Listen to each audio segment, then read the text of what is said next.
What's going on YouTube? It's your boy Johnny Rastafari. So I just got out seeing Project Hail Mary and this is my spoiler-free review.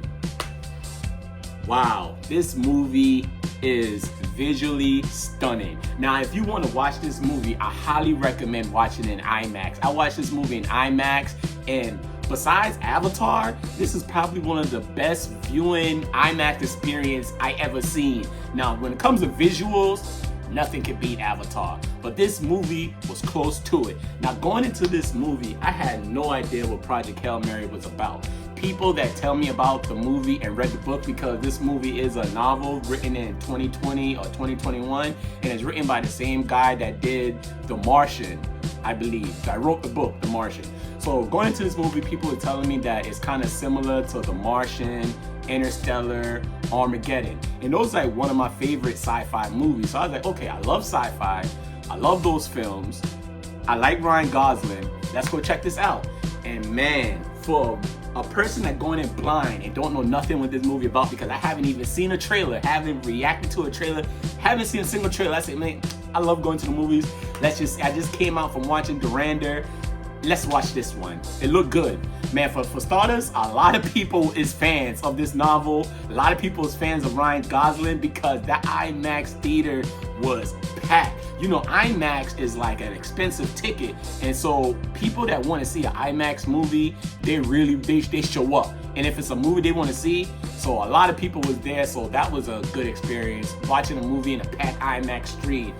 The movie was just so visually stunning. Like, before I get into that, let me tell you like what this movie's synopsis, basically what this movie about. Spoiler free, so everything I'm telling you like is basically like in the trailer, so free game. So it's basically about a guy that's a teacher, Ryan Gosling, and he's a teacher of science and basically science and matter and space and whatever.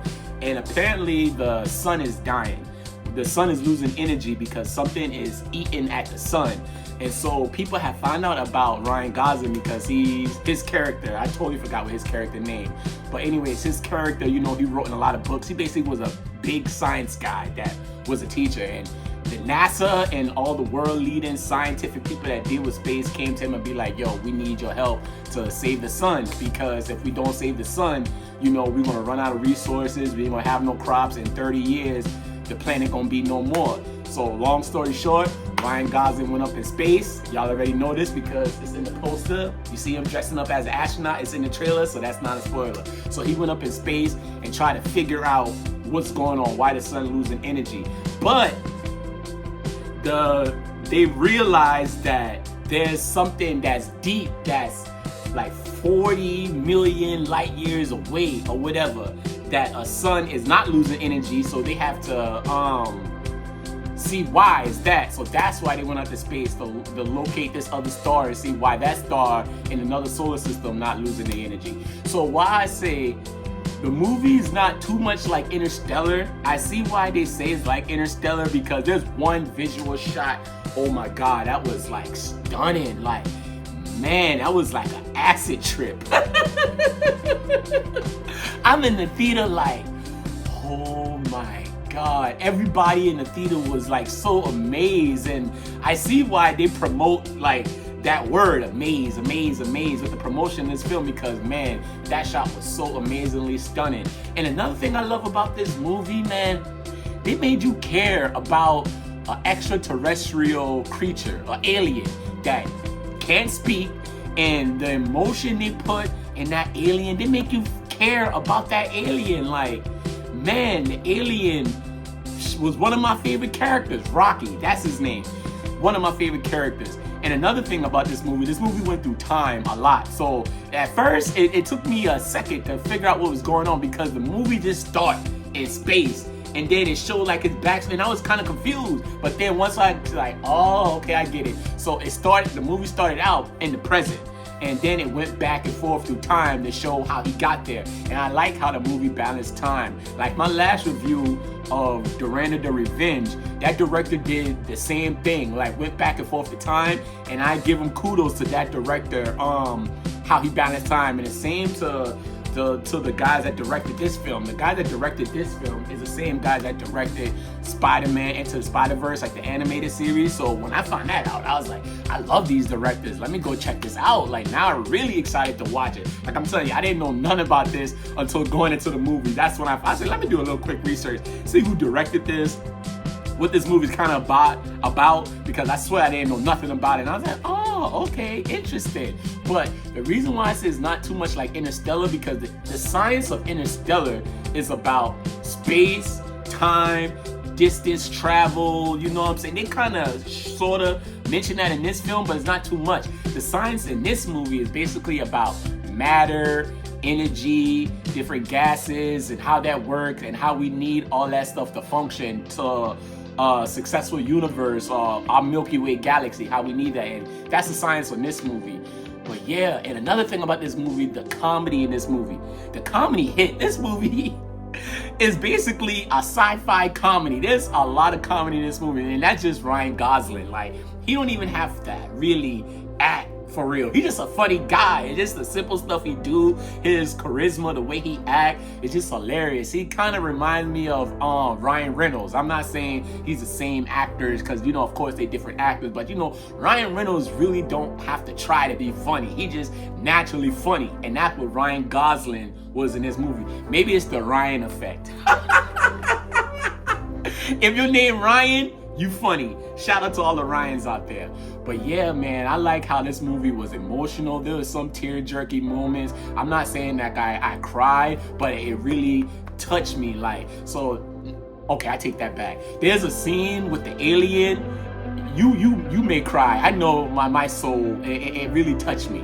But yeah, the movie is emotionally, got a good emotion, visually stunning. The acting is on point. The comedy is on point. And I would say my one gripe with the movie, there is one negative. I really didn't felt the connection with Ryan Gosling character and the woman that played like the lead scientist or whatever, of the head of this Project Hail Mary mission. I felt that their chemistry was kind of forced. Maybe that's just how the movie was shot. Maybe that was just her character, because her character was kind of like a stickler for the rules or whatever. She was just very stern, very government agent. But I don't know.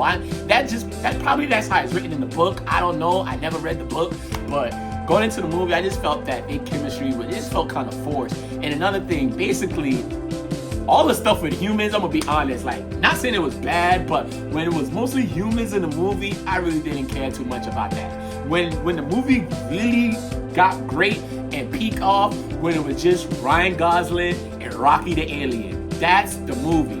But man, everything that had to do with space, Rocky people, learning about, you know, where Rocky come from and his race of people, like when they showed the visuals of that, man, I'm telling you, if this movie don't win an Academy Award for Best Visuals, I don't know what will. Now, I know all the big movies that's coming out this year.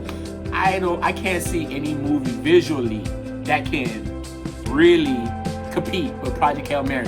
So Academy Award for Visuals definitely should go to this movie. And the ending, a very satisfying ending.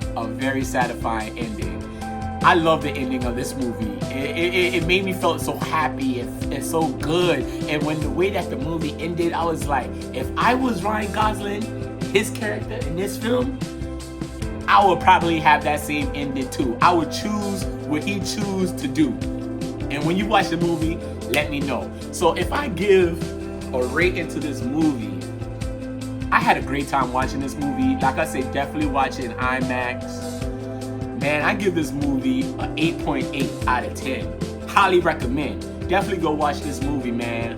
But if you go watch this movie, put down in the comments, tell me what you think. Spoiler free.